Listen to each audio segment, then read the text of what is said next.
Bonjour à tous. Merci, Monsieur le Président. Merci au comité local pour cette invitation.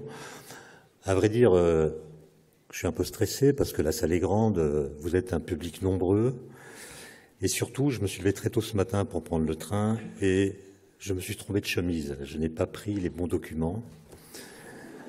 J'avais beaucoup travaillé. J'ai écrit un texte que j'ai intitulé « Le temps est-il un cas de conscience ?» c'est-à-dire est-ce que le temps est quelque chose qui est produit par la conscience ou est-ce qu'on peut imaginer que le temps a une objectivité, une réalité qui serait la même si nous n'en avions pas conscience?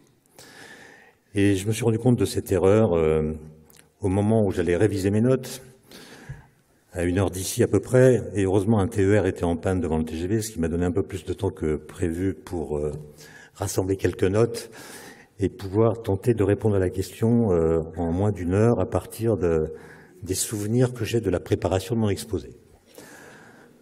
Donc si c'est confus, je vous prie de m'en excuser à l'avance.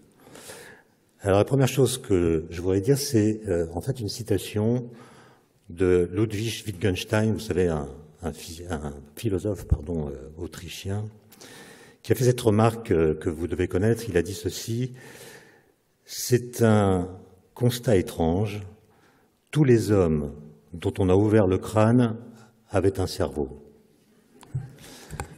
Et ce constat pose la question de savoir comment ou quel rôle joue le cerveau dans le rapport que nous avons avec la réalité objective. D'ailleurs, est-ce qu'il y a une réalité objective? Et pour répondre à cette question, il faut déjà prendre acte du fait que tout n'est pas moi, c'est-à-dire qu'il y a des choses en dehors de moi qui ne sont pas moi. Et la question est, comment puis-je les connaître? C'est une question que Hegel abordait dans la phénoménologie de l'esprit, dans son introduction, en posant la question suivante: comment ce qui n'est pas moi peut-il devenir pour moi? Alors, par exemple, je vois ici des sièges. Ces sièges ont leurs propriétés à eux, qui ne sont pas les miennes. J'ai mes propriétés à moi. Comment moi puis-je connaître ce qui n'est pas moi? Et on voit bien que pour répondre à cette question, il faut fabriquer ce que les philosophes appellent une théorie de la connaissance. C'est-à-dire, il faut essayer d'imaginer quelles sont les structures opératoires qui permettent au sujet de connaître l'objet. Est-ce que c'est l'objet qui envoie des messages au sujet? Est-ce que c'est le sujet qui projette des grilles de lecture qui sont en lui sur l'objet? Est-ce que les structures font partie de l'objet? Les structures qui permettent de connaître font partie de l'objet? Est-ce qu'elles font partie du sujet? Est-ce qu'elles sont entre les deux? Est-ce qu'elles ne sont ni l'un ni l'autre, etc. Il y a toutes sortes d'écoles philosophiques qui tentent de répondre à cette question.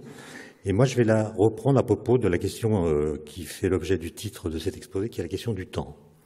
C'est-à-dire, est-ce que le temps est une fabrication du sujet par le biais de son cerveau, de sa conscience, ou est-ce que le temps a une objectivité telle que, même si nous n'étions pas là pour en parler, ou pour le connaître, ou pour tenter de le saisir, il ferait les mêmes choses?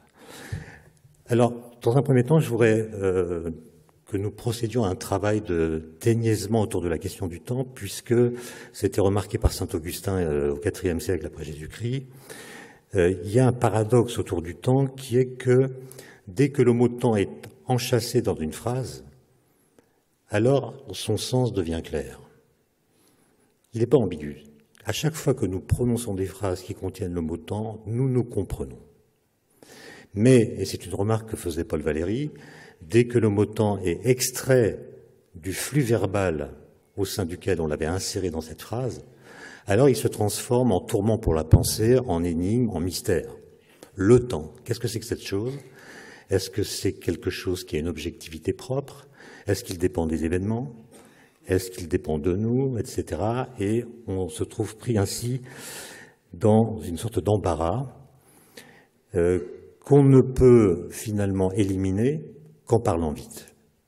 Autrement dit, nous nous comprenons lorsque nous parlons du temps parce que nous parlons vite.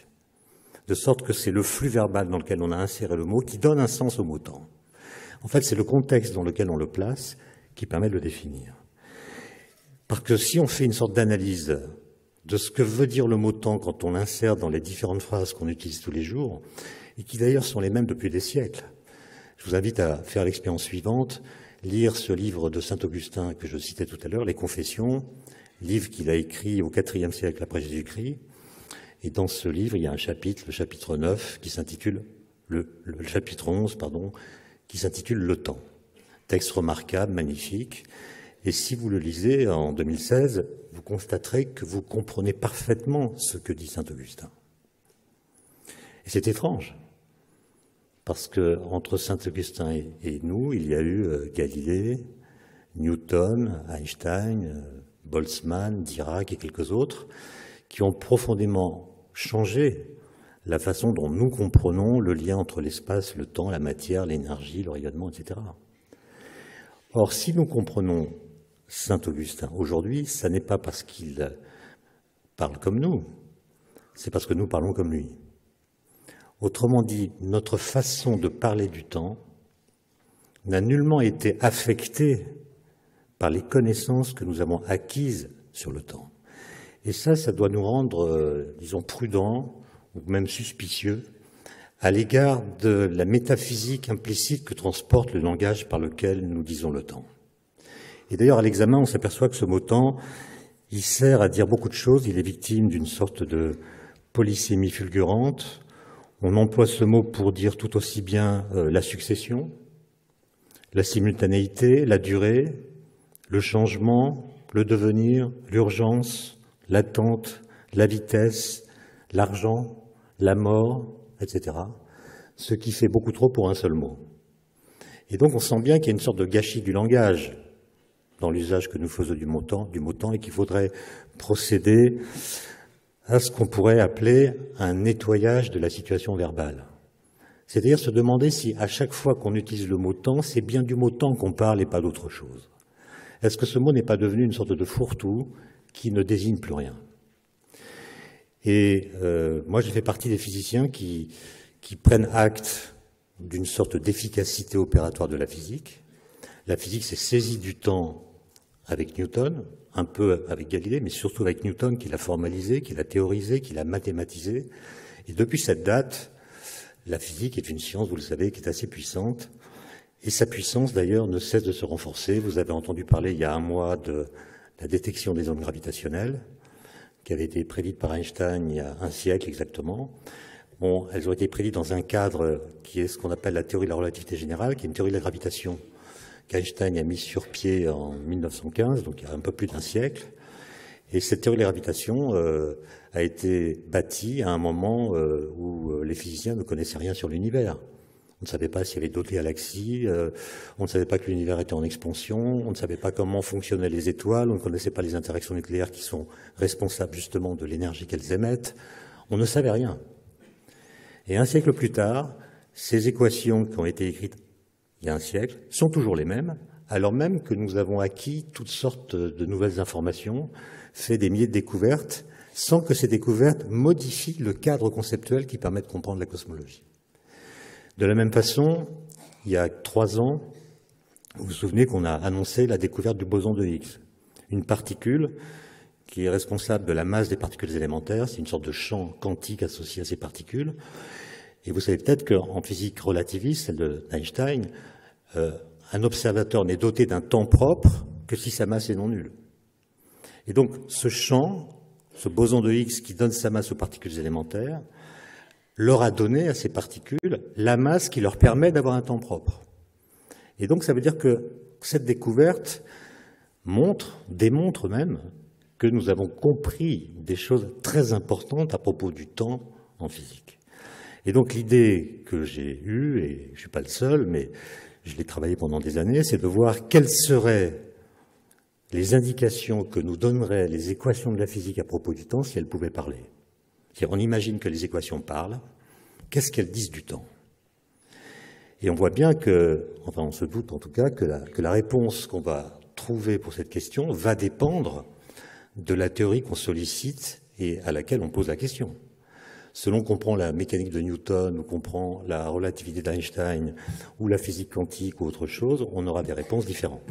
Et c'est ce travail-là qui est intéressant et qui, lorsqu'on le mène à bien, aboutit à des conclusions qui sont assez spectaculaires. Par exemple, on constate que toute l'histoire de la physique moderne, depuis Newton, s'est structurée, pour ce qui est de sa représentation du temps, autour d'un principe très simple qui s'appelle le principe de causalité. Alors, l'énoncé classique du principe de causalité nous invite à le résumer de la façon suivante. Tout événement qui se produit est l'effet d'une cause qui le précédait. Rien n'advient sans cause, et il y a toujours une relation d'antériorité entre la cause et l'effet. Pour des raisons que je ne vais pas détailler parce qu'elles sont complexes et s'appuient trop sur le formalisme mathématique de la physique quantique, notamment, les physiciens ont abandonné l'idée de cause. On ne parle plus de cause ni d'effet, c'est plus compliqué. Disons que l'idée de cause, c'est dissoute dans l'idée même de loi. Une loi physique ne dit pas ce qui est l'effet, ce qui est la cause, elle dit comment les choses se calculent et comment elles se passent. Et donc, je ne parlerai pas de cause, mais on a gardé du principe de causalité un énoncé qui est épuré de l'idée de cause. C'est-à-dire, on dit, ce qui a eu lieu, a eu lieu. C'est-à-dire que si un événement s'est produit, dans quelque référentiel que ce soit, alors il demeurera éternellement vrai qu'il s'est produit.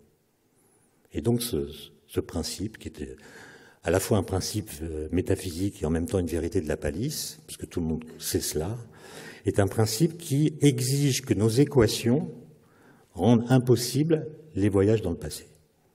Puisqu'un voyage dans le passé permettrait de rétroagir sur un événement qui a déjà eu lieu et qui a déjà eu des conséquences. Et donc on interdit ça, on dit voilà, quel que soit votre système, quel que soit votre formalisme, il doit garantir le respect du principe de causalité, c'est-à-dire garantir que si une chose, un événement s'est produit, rien ne pourra ultérieurement effacer sa vérité.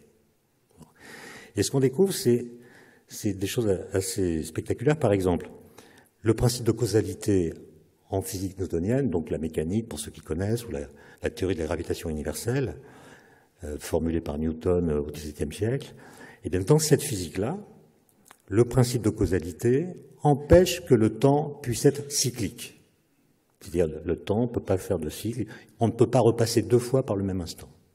Pourquoi? Parce que si le temps était cyclique, vous voyez bien qu'un événement pourrait entraîner dans sa suite, dans son futur, d'autres événements, qui seraient ses effets, si vous préférez. Là, on peut prendre le terme effet, puisqu'à l'époque, on l'utilisait. Les effets vont donner lieu à un futur qui va revenir dans le passé de la cause, et donc l'effet pourra rétroagir sur sa propre cause et annuler sa réalité. Donc on voit bien que le principe de causalité en physique newtonienne impose que le temps on ne puisse pas repasser deux fois par le même point, c'est-à-dire qu'il soit linéaire. Alors linéaire, ça ne veut pas dire en ligne droite, ça veut dire qu'il ne passe pas deux fois par le même point, il peut avoir n'importe quelle forme, une sinusoïde par exemple, mais il ne peut pas retrouver dans le futur un instant qu'il a déjà traversé dans le passé. Maintenant, si vous prenez la théorie de la relativité d'Einstein, qu'il a publiée en 1905, là je parle de la relativité restreinte. Vous savez, Einstein est un type qui avait un cerveau spécial, et surtout il avait de la suite dans les idées. Ce qui est toujours mieux que d'avoir des idées dans la suite, comme ça a été démontré récemment par un ancien ministre. Bon. J'espère que c'est pas... Non. Ça m'a échappé. Non, disons plutôt que c'était nerveux, voilà. Et donc, Einstein avait de la suite dans les idées. Quand il avait 16 ans, il avait démissionné du lycée où il étudiait à Munich à cause de l'ambiance qui était trop militaire. Et il s'est posé des questions toutes bêtes. On pourrait dire des questions d'enfants, sauf que les enfants ne se les posent pas. Donc c'est des questions d'enfants posées par un cerveau génial. Et il avait l'art de trouver des situations, de s'imaginer dans des situations qui allaient montrer comment les principes de la physique s'expriment dans ces situations qu'on ne peut pas réaliser concrètement, mais qu'on peut imaginer. Et à l'âge de 15 ans, donc, il imagine qu'il est à cheval sur un rayon de lumière. À l'époque, on pense que la lumière est faite d'ondes électromagnétiques. Et donc, être à cheval sur une onde électromagnétique, c'est être dans la position d'un surfeur qui est sur la crête d'une vague. Et un surfeur qui est sur la crête d'une vague, il voit d'autres vagues devant lui ou derrière lui qui sont immobiles par rapport à lui. puisqu'il se déplace lui-même avec le train de vague. Et donc, ce que voit le surfeur sur la crête de la vague, c'est un système d'ondes, les vagues, qui sont stationnaires, des ondes qui ne bougent pas. De la même façon, si vous êtes à cheval sur un rayon de lumière, constitué d'ondes électromagnétiques, vous verrez devant vous et derrière vous des ondes qui ne bougent pas, ce qu'on appelle des ondes stationnaires. Donc en fait, vous verrez de la lumière immobile. Alors Einstein dit, la lumière immobile, est-ce que ça peut exister, ça? C'est bizarre. La lumière est toujours en déplacement, donc comment est-ce qu'il peut y avoir de la lumière immobile? Est-ce que l'expérience que j'ai imaginée est une expérience absolument impossible à faire? Ou bien est-ce qu'il y a quelque chose qu'on n'a pas compris dans la façon de décrire la lumière? Et ça va le travailler pendant des années. Et en 1905, quand il a 26 ans, il est ingénieur à Berne, à l'Office fédéral de la propriété intellectuelle, et il va comprendre les conséquences de cette expérience de pensée qu'il a menée, et ça va le conduire à une nouvelle théorie de l'espace et du temps, qu'on appelle la relativité restreinte. C'est-à-dire que la séparation que nous faisons entre l'espace et le temps n'est pas une séparation absolue. Dans cette salle, ce qu'on appelle le temps, c'est ce qu'on peut mesurer avec nos montres. Ce qu'on appelle l'espace, c'est ce qu'on peut mesurer avec une règle. Cette séparation nous paraît absolue. Or, Einstein démontre que pour quelqu'un qui sera en déplacement par rapport à nous, il y aurait toujours une distinction entre l'espace et le temps, mais cette distinction, cette séparation, ne passerait pas au même endroit que pour nous. Il y a une partie de ce qu'on appelle l'espace qui deviendrait du temps, et il y a une partie de ce que nous appelons le temps qui deviendrait de l'espace. Autrement dit, la séparation entre l'espace et le temps est une séparation relative qui dépend du référentiel depuis lequel on tente de la mesurer. Et il va s'appuyer pour construire cette théorie sur l'idée que la vitesse de la lumière, et c'est la réponse à l'expérience de pensée qu'il avait imaginée à l'âge de 15 ans, la vitesse de la lumière est invariante. C'est un absolu. C'est-à-dire la vitesse de la lumière est indépendante de la vitesse de la source qui émet cette lumière, et elle est indépendante de la vitesse de l'observateur qui mesure cette vitesse. Et ça, c'est quelque chose de très difficile à comprendre. Ça implique, par exemple, que si vous courez après un rayon de lumière, à une vitesse qui peut être très grande, j'imagine que vous êtes un super-héros et que vous allez courir à la vitesse de la lumière moins une petite quantité, vous allez penser que la vitesse de la lumière par rapport à vous, qui courez presque à sa vitesse, ça va être une grandeur très faible. Et Einstein vous dit non. Même si votre vitesse s'approche de la vitesse de la lumière par rapport à vous, c'est la vitesse de la lumière. Donc c'est pas la peine de courir. Et ça, c'est quand même quelque chose d'assez troublant. Et il a, dans un article qu'il publie au mois de juin 1905, formulé une nouvelle théorie de l'espace et du temps. Et dans cette théorie, l'implication du principe de causalité, c'est-à-dire quand on exige de cette théorie qu'elle empêche de modifier le passé, c'est qu'une particule ne peut pas aller plus vite que la lumière dans le vide. Donc la causalité implique l'existence d'une vitesse limite. Vous voyez comment un travail sur le temps et le lien entre le temps et la causalité peut conduire à des principes, à des règles d'interdiction aussi fortes que celle-là. Et un peu plus tard, je ne vais pas vous faire toute l'histoire du XXe siècle, ce sera un peu long, surtout pour la physique, mais on a fait la physique des particules. Et on a compris que les particules sont des objets qui vont très vite, qui peuvent en tout cas aller très vite, presque à la vitesse de la lumière, et qui sont très petits, et étant très petits, ils sont redevables d'une nouvelle physique qu'on appelle la physique quantique. Et donc, pour les décrire, il faut marier la physique quantique qui vaut pour les objets rapides, et la physique quantique qui vaut pour les objets très petits. Les particules étant très véloces et petites, elles sont quantiques et relativistes. Comment les décrire? Et un physicien a trouvé la bonne équation, il s'appelle Paul Dirac, et il a montré en 1930 que l'implication du principe de causalité, c'est-à-dire la prise en compte dans ce nouveau contexte qu'on ne peut pas voyager dans le passé, implique l'existence de particules qu'on ne connaît pas, de même masse que celles que nous connaissons, mais de charges électriques opposées.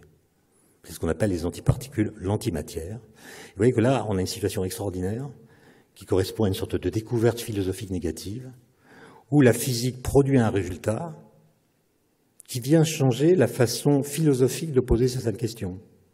Au lieu d'imaginer que la causalité, c'est quelque chose que produit notre environnement, eh bien, on a l'impression que la nature, si on peut utiliser ce mot, en tient compte, puisqu'elle contient des antiparticules, ou du moins contient la possibilité que nous produisions des antiparticules. Et quelques années plus tard, quelques mois plus tard, même ça a été très rapide, on a découvert dans le rayonnement cosmique l'antiparticule de l'électron qu'on appelle le positron. Et donc la causalité semble être quelque chose d'extrêmement structurant pour les équations de la physique, et on pourrait aller encore plus loin et imaginer toutes les conséquences que cela peut avoir. Et par exemple, on découvrirait alors que pour les physiciens, le temps n'est pas la même chose que le devenir, que le changement. Ce qui d'ailleurs contredit notre façon de parler du temps. Très souvent on dit quand plus rien ne se passe, le temps s'arrête. La physique vient vous dire non, le temps c'est ce qui passe quand rien ne se passe. C'est-à-dire que rien ne peut affecter son cours, pas même l'immobilité de toute chose. Et pour illustrer cette différence que la physique fait entre ce qu'on appelle nous le cours du temps et puis la flèche du temps qui est autre chose, le cours du temps c'est le fait que, je l'ai dit tout à l'heure, vous ne pouvez pas repasser dans le futur au travers d'un instant que vous avez traversé dans le passé. La flèche du temps, c'est pas une propriété du temps, c'est une propriété qu'ont ou n'ont pas les systèmes physiques. Par exemple, si vous mettez du lait dans votre café, ça fait du café au lait. Et la physique vous dit que vous ne retrouverez jamais, dans le futur, l'état initial, c'est-à-dire du café d'un côté et du lait de l'autre. Autrement dit, il y a une irréversibilité du processus qui advient. Et ce qu'on appelle la flèche du temps, c'est l'impossibilité qu'a votre système de retrouver dans le futur l'état qu'il a connu dans son passé. Et vous voyez que la flèche du temps, elle concerne c'est le vrai devenir, c'est-à-dire ça concerne l'irréversibilité des phénomènes qu'il faut distinguer de l'irréversibilité du temps même, qui est l'impossibilité de retrouver dans le futur un instant qu'on a déjà traversé dans le passé. Peut-être certains d'entre vous connaissent-ils l'œuvre d'un peintre polonais qui est mort il y a quelques années, qui s'appelait Roman Opalka. J'ai eu la chance de le rencontrer et j'ai pu voir que sa production artistique est une illustration de ce que je viens de dire.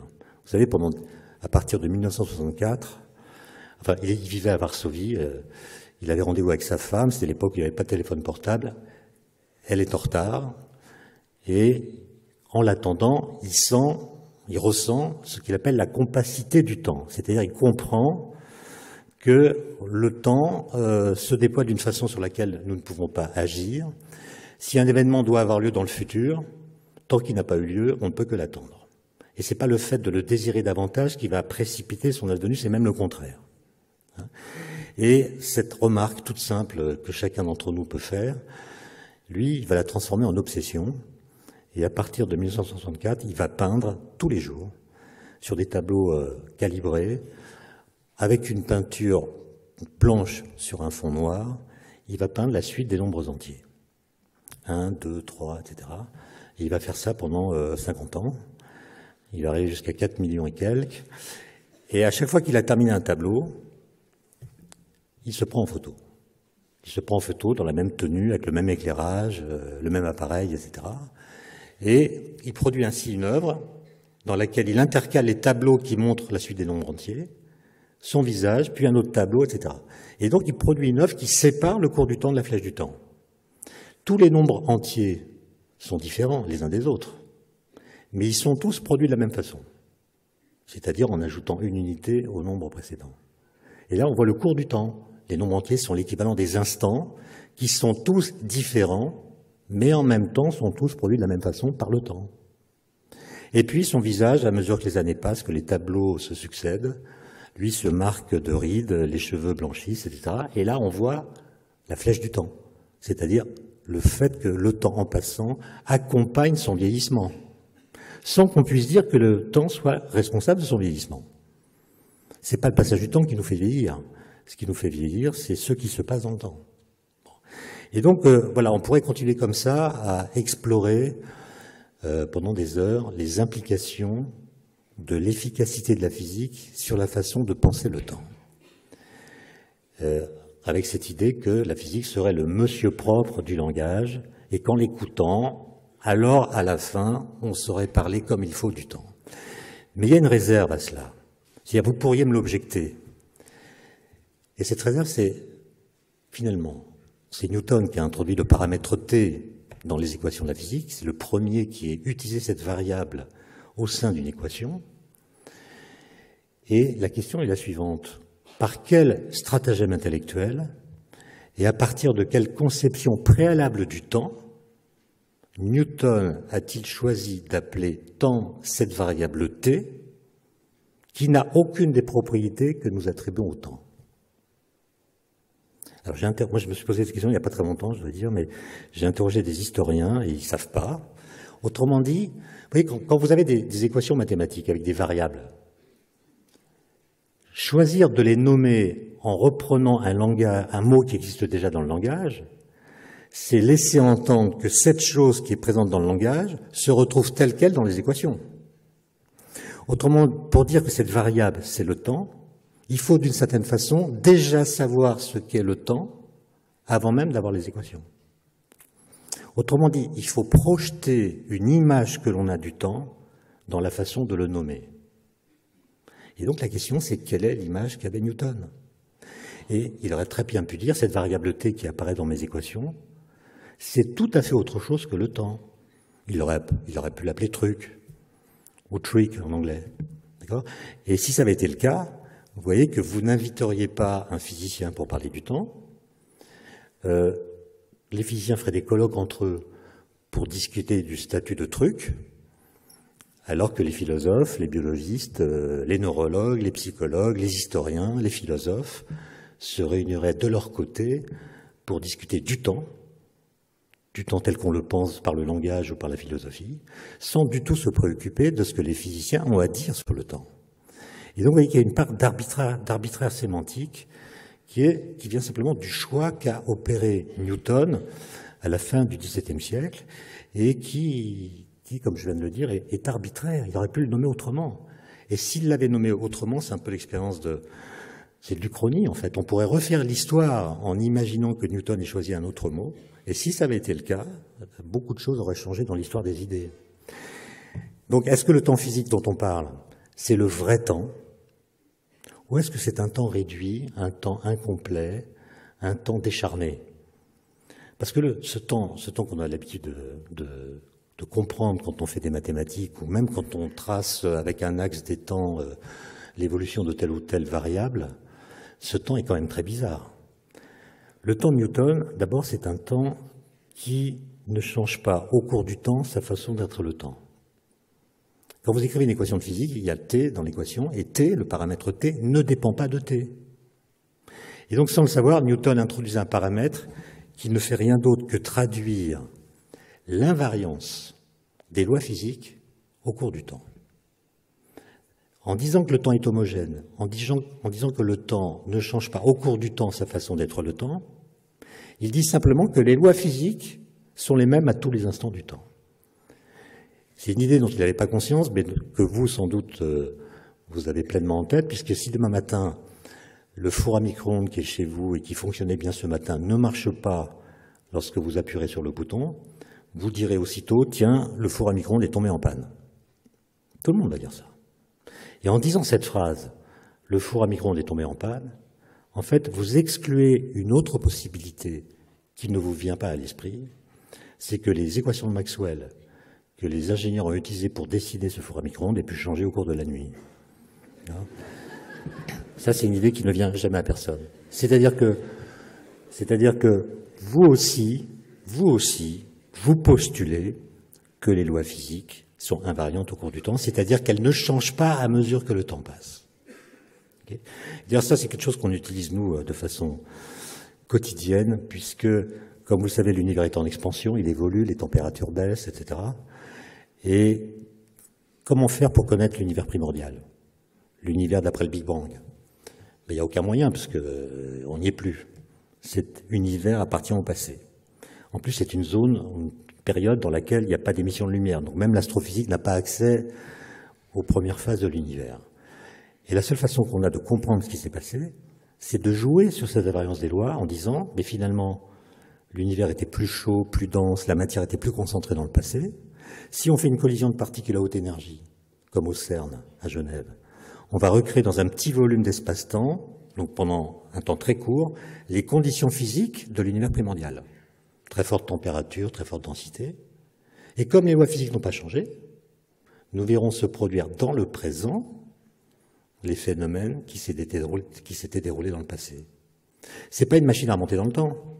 C'est juste une expérience qui permet à l'univers présent, localement, de vivre une cure de jouvence. C'est-à-dire, il revit des phénomènes qu'il avait déjà vécus il y a 13,7 milliards d'années. Et c'est comme ça qu'on a découvert le boson de Higgs. Le boson de Higgs n'est pas une particule qui existe dans l'univers, il n'y en a plus, mais on a utilisé le fait que l'univers contient la possibilité permanente de le recréer, pour autant qu'on lui donne l'énergie qui lui manque. Et donc, cette invariance des lois physiques, c'est la sonde que nous utilisons pour connaître l'univers primordial. Simplement, ce temps newtonien, vous voyez, il ressemble pas du tout à ce qu'on raconte sur le temps. Et puis surtout, il ne dit pas quel est le moteur du temps. C'est-à-dire, quelle est cette force bizarre qui garantit le renouvellement de l'instant présent. L'instant présent est ambigu parce qu'à la fois il est en train de disparaître dès qu'il apparaît, mais dès qu'il disparaît, il est remplacé par un autre. Donc il y a toujours du présent qui est présent, c'est sa définition, mais c'est jamais le même. Quel est le moteur de ce renouvellement? On pourrait dire d'ailleurs que le temps, c'est cette chose qui renouvelle l'instant présent. On pourrait définir le temps comme étant ce moteur-là. Alors, Newton dit j'en sais rien, et il prend acte de l'existence de ce moteur en mettant une flèche sur l'axe des temps. L'axe des temps qu'on utilise, cette droite sur laquelle on met une petite flèche, la flèche est là pour dire, tiens, si vous êtes présent à l'instant T, vous ne pouvez pas y demeurer présent. Vous ne pouvez pas rester présent au même instant présent, vous êtes obligé de suivre le cours du temps. D'accord ? C'est la grande différence entre le temps et l'espace. Vous pouvez choisir votre position dans l'espace, vous pouvez aller quelque part, puis revenir là où vous étiez, alors que les déplacements dans l'axe des temps sont impossibles. Donc le temps est la marque de notre emprisonnement, alors que l'espace est la marque de notre liberté, d'une certaine façon. Et donc la question, c'est qu'est-ce qui nous emprisonne dans le présent? Et qu'est-ce qui fait que ce présent est doué d'une certaine motricité, puisqu'il ne reste pas à la même position? Et ça, c'est une question, et j'en viens à mon sujet, la conscience. C'est que, vous voyez, c'est compliqué. Parce que avoir conscience du temps, c'est d'une part avoir conscience qu'il est fait d'instants qui se succèdent. Il y a un instant, puis un instant, puis un instant. Mais avoir conscience du temps, c'est d'une part procéder à cette analyse, au sens propre du terme, c'est-à-dire on analyse le cours du temps, il y a un instant, puis un instant, et un instant, mais c'est aussi comprendre que ces instants successifs font partie d'une même série. C'est pas un instant, puis un instant, puis un instant, c'est un premier instant, puis un deuxième, puis un troisième, etc. Autrement dit, pour avoir l'idée d'un cours du temps, il faut avoir l'idée d'un continuum. Et c'est là que la conscience intervient. Parce que la conscience, c'est la grande thèse de Husserl et des phénoménologues, la conscience fait cohabiter dans son propre champ des instants successifs qui ne peuvent pas coexister. Puisque pour le temps physique, il ne peut pas y avoir deux instants en même temps. Tout instant qui se présente chasse le précédent, donc ils ne peuvent pas coexister. Alors que la conscience, elle fait un travail d'intégration, comme je le disais, des différents instants. Je crois même, vous savez ça mieux que moi, mais je crois que, par exemple, si je bouge mon doigt devant mes yeux, je vais voir l'intégralité de la trajectoire. Je vais voir tous les points qu'a parcouru mon doigt dans l'espace. Ça veut dire que ma vision est capable de voir des positions comme si elles étaient synchrones, alors qu'en fait, elles se sont déployées selon une série temporelle par laquelle toute position étant abandonnée laisse place à une autre position qui est différente. Ce que je ne perçois pas. Je perçois l'intégrale. Cela veut dire que pour avoir conscience de l'existence d'un cours du temps, il faut une intervention de la conscience. Descartes lui-même l'avait déjà remarqué, vous savez, c'est l'anecdote qu'il raconte dans la 7e métaphysique, je crois, l'anecdote du père Bourdin. Le père Bourdin, c'est un prêtre, un curé de paroisse, qui est réveillé la nuit par la cloche de l'église, qui sonne 4 fois ding, ding, ding, ding, ding. Et le curé est affolé, et il se dit, tiens, la cloche a sonné 4 fois 1 heure. D'accord? Il n'a pas intégré. Il n'a pas intégré qu'elle sonnait en fait 4 heures. Donc, on fait la même chose avec les instants. On est capable d'intégrer. Et c'est la conscience qui intègre. Puisque la conscience, je répète, c'est le point crucial. La conscience fait coexister dans son champ des instants dont la physique nous dit qu'ils ne peuvent pas coexister. Et dès que vous avez ça en tête, la façon dont nous représentons le cours du temps, la droite omniprésente dans tous les diagrammes, les graphiques, etc., devient un mystère. Ça devient un mystère absolu.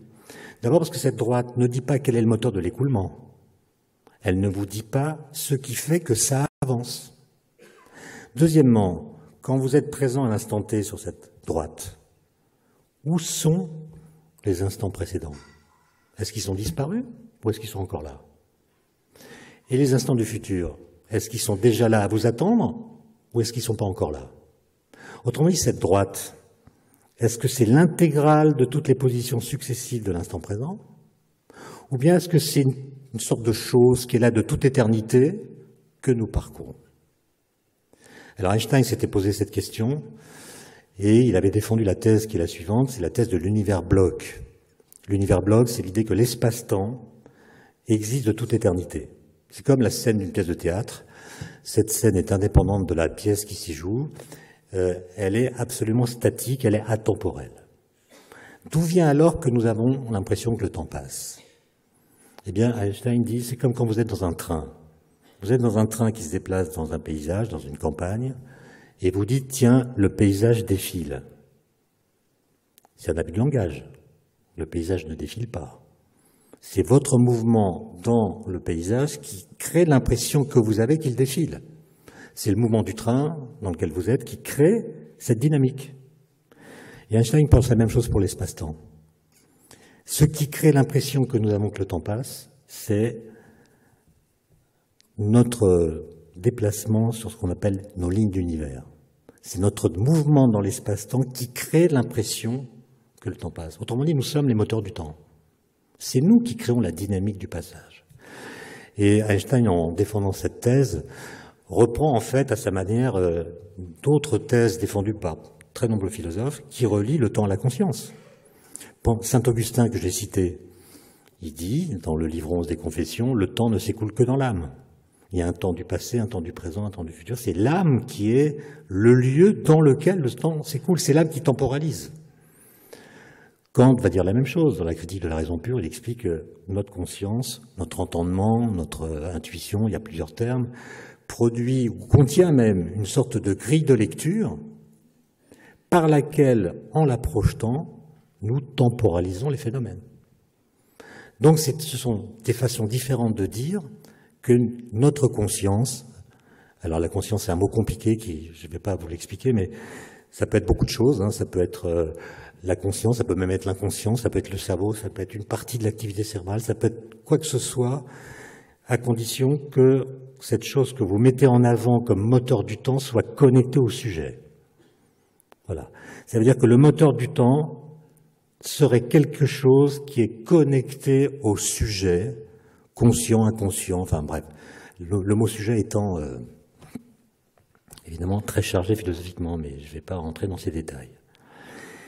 Et je connais beaucoup de gens qui sont persuadés de cela. Il y a énormément de systèmes philosophiques qui défendent cette thèse avec des arguments extrêmement puissants, presque impossibles à réfuter, sauf quand on met en avant le paradoxe suivant. À l'époque de Kant, je ne crois pas qu'on pensait que l'univers n'était apparu que très tardivement dans l'histoire de l'univers. Aujourd'hui, nous le savons. L'homme est là depuis 2 millions, 3 millions d'années maximum. L'univers a au moins 13,7 milliards d'années. Ce qui veut dire qu'il s'est passé énormément de choses, à commencer par la formation de la Terre, du Soleil, du système solaire et de beaucoup d'autres choses, avant nous. On pourrait même dire que l'univers a passé le plus clair de son temps sans nous. Et il s'en faut beaucoup, hein. 2 millions d'années par rapport à presque 14 milliards, c'est un rapport de 1 à 7000. Donc on est vraiment apparu tout à la fin de l'histoire. Ce qui amène à un paradoxe terrible. Si la conscience, si l'apparition de la conscience est elle-même le résultat d'un processus temporel, et si le temps a besoin d'une conscience pour passer, comment a-t-il pu passer jusqu'à l'apparition de la conscience? D'accord? Et ça, c'est ce qu'on appelle le paradoxe de l'ancestralité. Il s'agit de comprendre comment le temps a pu passer avant l'apparition du sujet, s'il a besoin du sujet pour passer. C'est un sujet, c'est presque un paradoxe logique, si vous voulez. Et à ma connaissance, il n'y a pas vraiment de réfutation autrement que très sophistiquée de ce paradoxe. De sorte qu'on est quand même invité à penser que le moteur du temps est physique. Alors on peut très bien dire le temps contient à lui-même son propre moteur. Bon. Le moteur n'est pas décrit par la physique, mais la physique devrait à terme être capable de dire ce qui fait que le temps passe. Il y a beaucoup de recherches dans ce domaine. Peut-être avez-vous entendu parler des géométries non commutatives d'Alain Cohn. Il y a des tas de gens qui essaient de marier la physique quantique et la relativité générale pour faire ça. Et ils espèrent qu'à l'issue de leurs travaux, ils seront capables de dire ce qu'est le moteur du temps physique.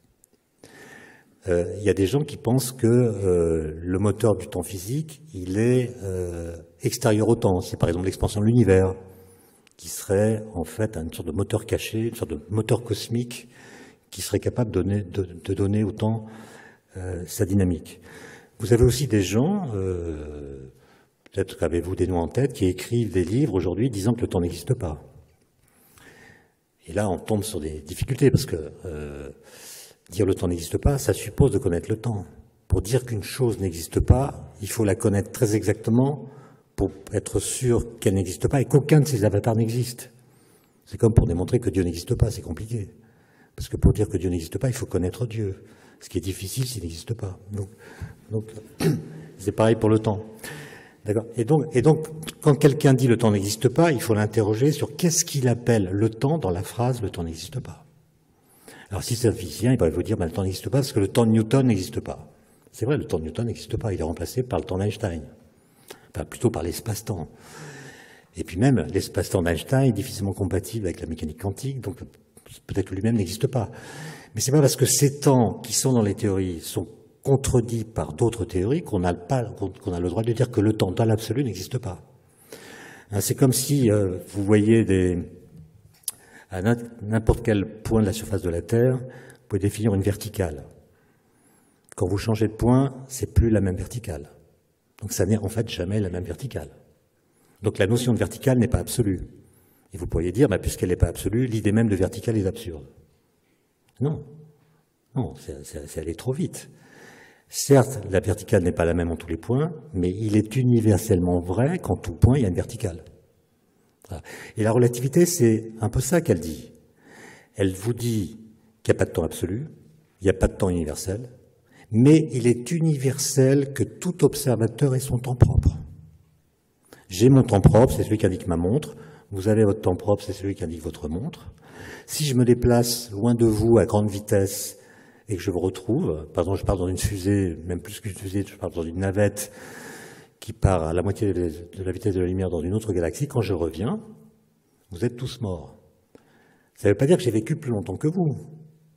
Ça veut dire que j'ai voyagé dans votre passé, ce qui est votre futur, pardon. J'ai voyagé dans votre futur, je suis allé plus loin que vous, non. Mais ça veut dire que moi j'ai vécu plus longtemps. Le principe de base de la relativité, c'est le mouvement est comme rien. Tout simple. Le mouvement est comme rien. C'est-à-dire quand je suis en mouvement, tout se passe comme si je n'étais pas en mouvement. C'est ce qui permet de prendre le train. Les lois physiques dans un train qui avance en ligne droite, à vitesse constante, sont les mêmes qu'à la gare. Si les lois physiques étaient différentes dans les trains en déplacement que dans les gares, on ne pourrait pas voyager.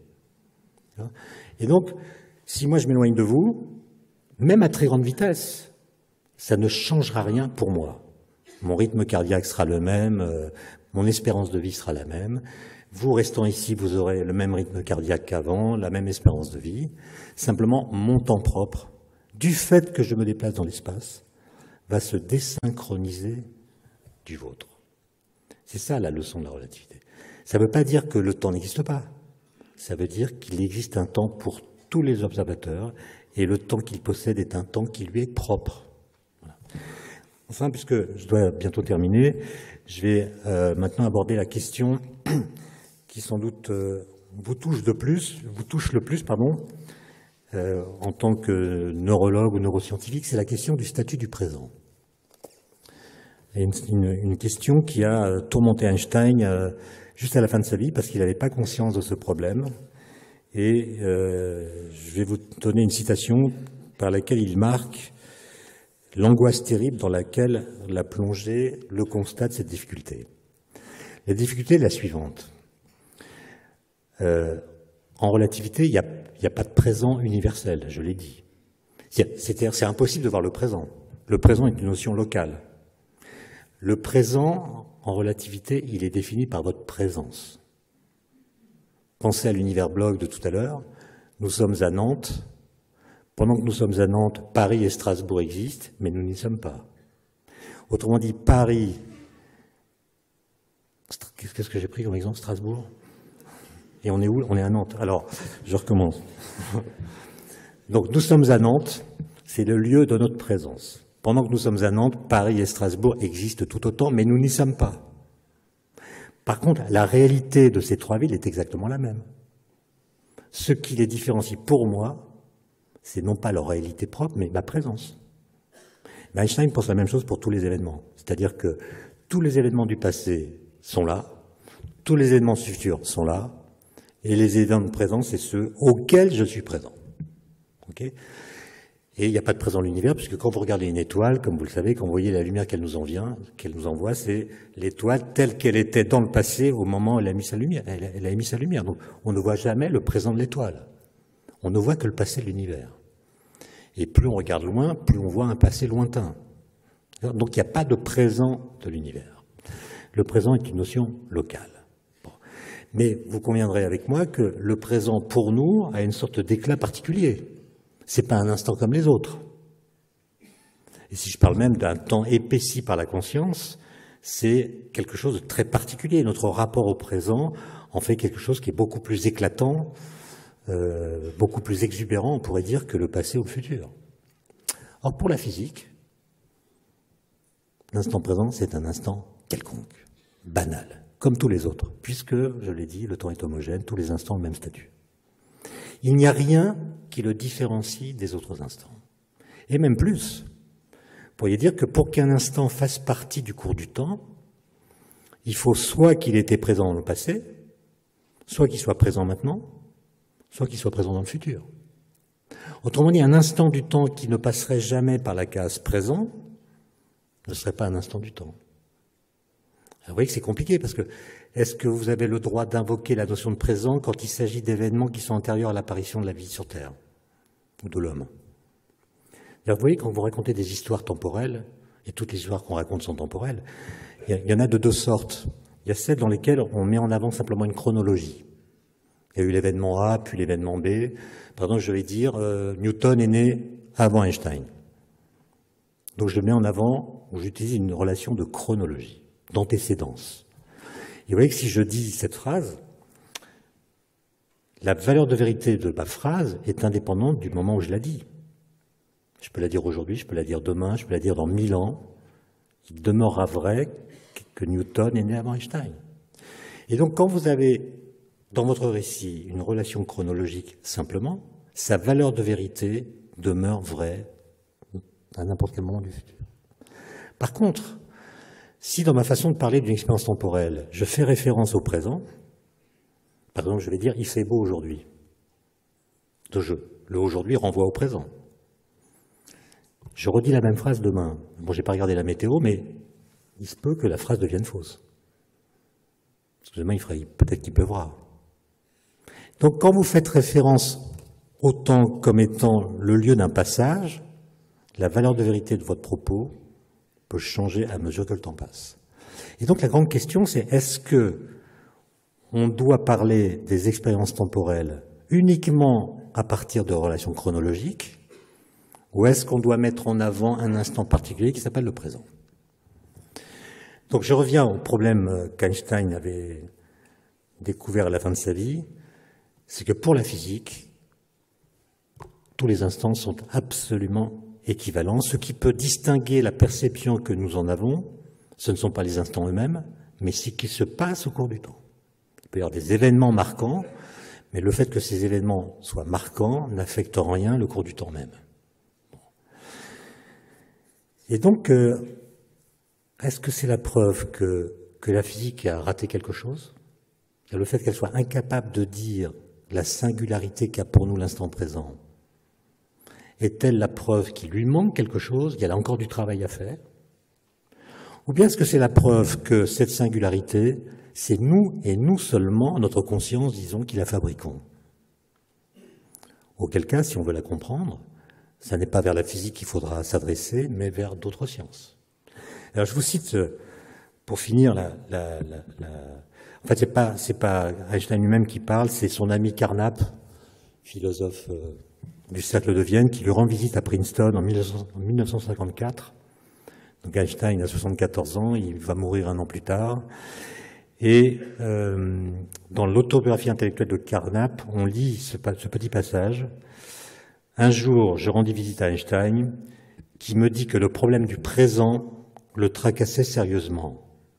Il m'expliqua que l'expérience du maintenant a pour l'homme une signification spéciale, qui la différencie radicalement de celle du passé et du futur, mais que cette différence ne peut être mise en évidence au sein de la physique. Que cette expérience ne puisse être prise en charge par la science lui semblait aussi navrant qu'inévitable. Je lui fis remarquer que tout ce qui a objectivement lieu devrait pouvoir être décrit par la science. D'un côté, la succession temporelle des événements décrite par la physique, de l'autre, l'expérience particulière que nous avons du temps, y compris ses appréhensions différentes du passé, ou nos appréhensions différentes du passé, du présent et du futur, qui devraient pouvoir être expliquées par la psychologie. Mais Einstein pensait que les descriptions scientifiques ne sont pas faites pour combler nos attentes d'êtres humains, qu'il y a quelque chose d'essentiel à propos du présent qui demeure hors du domaine de la science. » Fin de citation. Et donc la question, c'est, que j'utiliserai en forme de conclusion, c'est est-ce qu'il a raison Einstein? C'est-à-dire, la structuration mathématique du temps physique rend équivalent tous les instants, je l'ai dit, mais il reste à comprendre la singularité qu'a pour chacun d'entre nous chaque instant présent. Est-ce que la physique pourra, à elle seule, résoudre ce problème? Cela supposerait qu'elle devienne capable de décrire, en termes exclusivement physiques, l'intégralité de notre expérience du temps. Mais si le cours du temps est au contraire dépendant d'une façon ou d'une autre de notre subjectivité, si la conscience que nous en avons joué un rôle dans sa dynamique, à quelles autres sciences devrons-nous faire appel? Aux sciences cognitives? Aux neurosciences? Je vous laisse répondre pour votre propre compte et je vous remercie pour votre attention.